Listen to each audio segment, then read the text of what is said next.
Ladies, gentlemen, mesdames et messieurs, meine Damen und Herren, señores y señoras, here we are once again, Ciara against Beasty, round number 2. Ciara is up 1-0, he is spawning this time as the red Zerg player in the top right, meanwhile we have Beasty as the orange Terran player in the bottom left, so it is a ZVT once again. There we see the GLHF and Metalopolis cross positions was good enough for Ciara. Beasty decided to go for some one-base push, and I really like the diverse playstyle of Beasty. Sometimes he just goes for the pure macro, fast expand, etc. And sometimes he just decides to go for some sort of to go for some sort of weird one-base push, especially against Protoss from time to time. He likes to go for a Raven, get some Banshees, Marines, Thors, everything in the mix, because Raider is now known as Trix, by the way, and unfortunately for him, it was not successful. I would have liked him, and Star Eagle is currently up 1-0 against Fargo, and Star Eagle and Fargo, they played in Monday's Computer Cup. Star Eagle was able to get to the quarterfinals, then he got kicked out by Dark Force, and Fargo was able to get to the semifinals before he got kicked out by Dark Force. And in the end, Insolence was playing against Dark Force in the finals, and if you want to see a really nice game, check out Insolence against Dark Force. The whole series is really entertaining, but especially the first game is so good. Just check my website, android.com, fuckyear.tv, specialandroid.net, your decision, and there is a link in the VOD sections, and I even got an announcement on YouTube how to get to it, so just check out my YouTube channel as well. All the VODs will be uploaded there, but unfortunately I did a small mistake, that's why I was not able to upload this special series, this special game to YouTube, but this is available on my VOD channel at scstreams.com, so should be no big deal. Really nice game. I really can, if you didn't saw it just now, until now, really can advise you to see this game. Insolence playing really good. Dark Force, he is a very good Zerg player as well, so a very high level, intense ZVP action.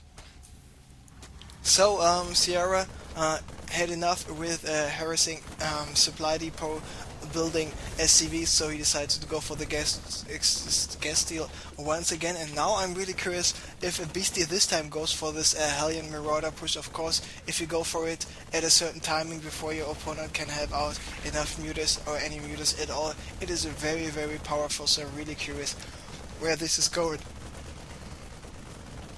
To be honest, I can't imagine Beastie going for some sort of a weird timing push like he did in the last game again. Even though I liked the army composition very much, I was not convinced by his micro regarding the Banelings, because he nearly lost all of his Marines and all of his Hellions to exploding Banelings, and all of his SCVs repairing Thors as well. So we see about that. So Barracks is continuing to produce Marines. Of course, this is a good unit to have, especially against Zerglings trying to get in your base here. And there he is building the command center. So this time he is fast expanding again. We might be seeing a tech lab and a tech lab on the factory, a tech lab on the barracks as well.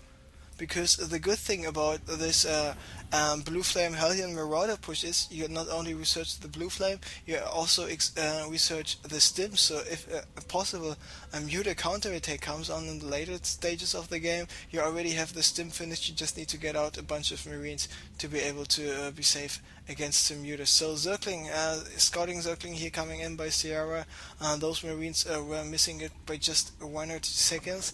Meanwhile, Ciara going for the double spine quarter once again. Of course, double spine quarter not that effective on Zellnaga Caverns like they are on Metalopolis, because on Zellnaga Caverns the natural expansion is even spread out a little bit more. Is more on the open field, more vulnerable to possible run-bys. So Queen tried to lay down a creep tumor, but now there are the Marines, and the Marines are attacking this Queen, and the Queen most likely will go down. No, it's got still some HP left, and now drones are in there, Zerglings are in there, and the Queen goes down. 4 Zerglings and 2 drones die as well, so those 5 Marines absolutely doing a brilliant job at disrupting the economy, the production capability of Ciara. Here Ciara is now forced to build another queen. There we see the next queen in production. Meanwhile, Beasty, yes, he started with the stim, yes, he started with the Blue Flame Hellion upgrade, so it is once again this Hellion stimmed Marauder push, and of course he's got this command center already finished, so you'll be able to have quite a nice economy and do quite some damage there. So some more Zerglings by Ciara now moving out, and there are 2 Hellions, not with the Blue Flame yet, because it takes another 60 seconds for it to finish.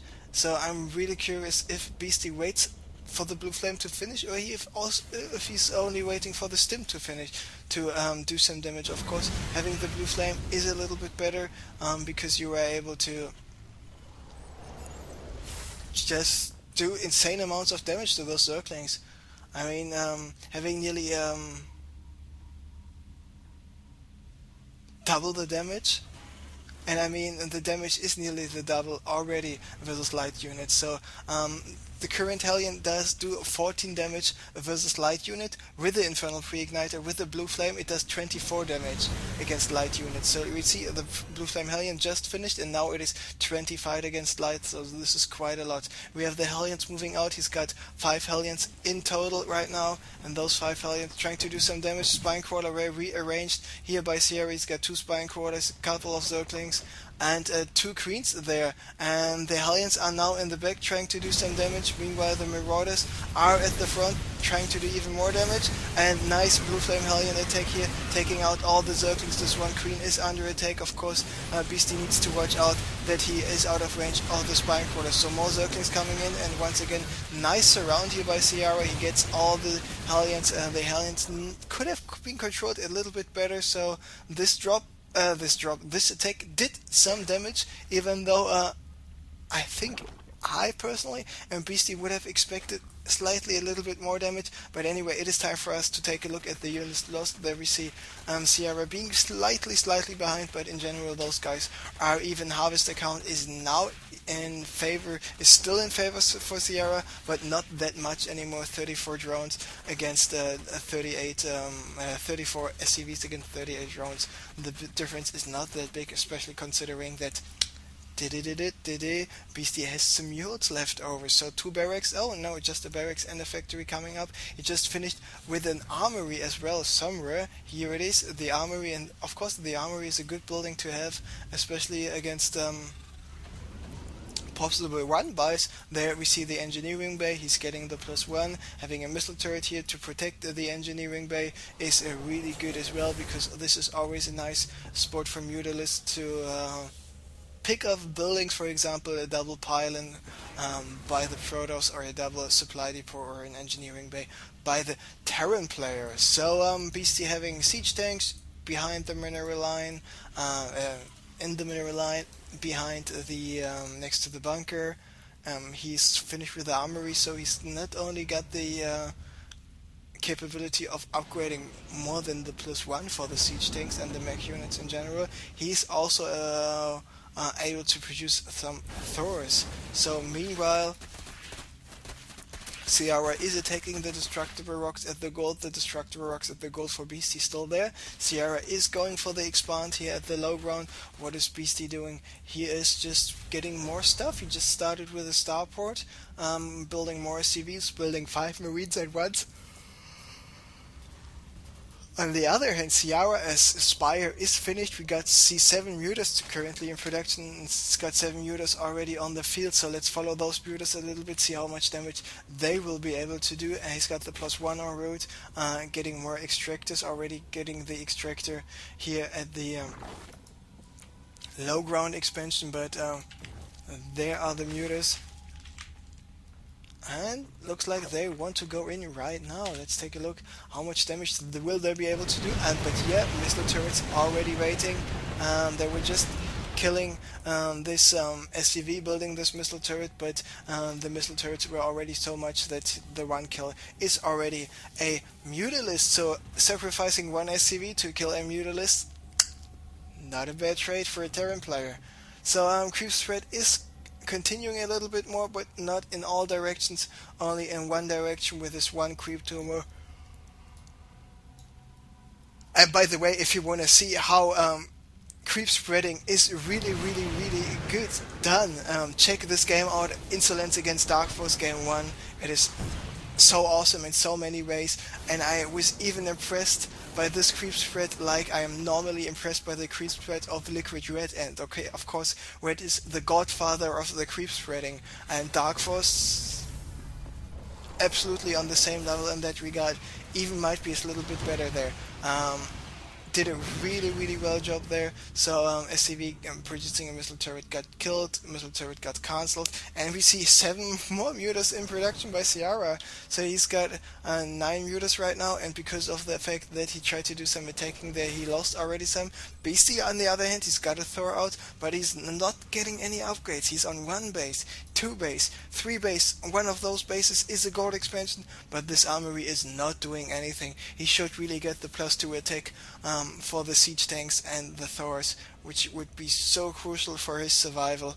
And one thing he really needs to watch out is to siege his tanks at this right time, because and Monday's Computer Cup he was playing. Oh, what is Monday? I think it was yesterday actually. When he was playing in the CraftCup, he just moved out and he had 8 siege tanks not being sieged up. And the mutalists were moving in, and not only this one Thor, but also the missile turret was able to do some damage. So the missile turret at 1 kill, the Thor it's 0 kills, but we take a look at the HP bar, we see quite a lot of those mutas in the orange, in the yellow, so he absolutely did his damage. Meanwhile, now he started the +1. Mutas not coming in there once yet, just once, but so the +1 is en route for Beasty. The +2 for the Marines is en route as well. He's just getting 4 more barracks here there are, and of course having some mules on the gold mineral expansion allows Beasty to get a shitload of Marines out. And as soon as you got enough income to have a constant Marine production, I guess we will see some reactors on those barracks there as well. He is able with those tons and tons of Marines just to be so aggressive against Ciara. But he's very patient right now. He's not going for an attack, he's not committing to anything, and mutas are now moving in once again, and those are already 22 mutalists, and now they're trying to take out these missile turrets one by one by one. It looks like they will be successful. So 2 mutas already down, 3 missile turrets down as well, and now all those SCVs are in a lot of trouble. They have to run away. Mutas killed there quite a lot, and this orbital command is now under attack. Beasty deciding to go for the counter attack. Where are the siege tanks? The siege tanks are now sieged up, and he's sieging up his tanks one by one by one. So the mutas now going for the expansion at the natural right now. Not sure if the base race will be successful, if Beasty will continue to go for it. The mutas are still in here, now taking care of the second orbital command as well. Means no more mules for Beasty because he only got the planetary fortress there. And what is Beasty doing now? Is he going for a counter attack? Is he moving backwards? He's now doing nothing at all, and every second he's doing nothing. He's in a lot of trouble, but now he's got some Marines. Those Marines are stimmed. The mutas doing more and more damage, and good job by Ciara really to take advantage of the high numbers of mutas he was having.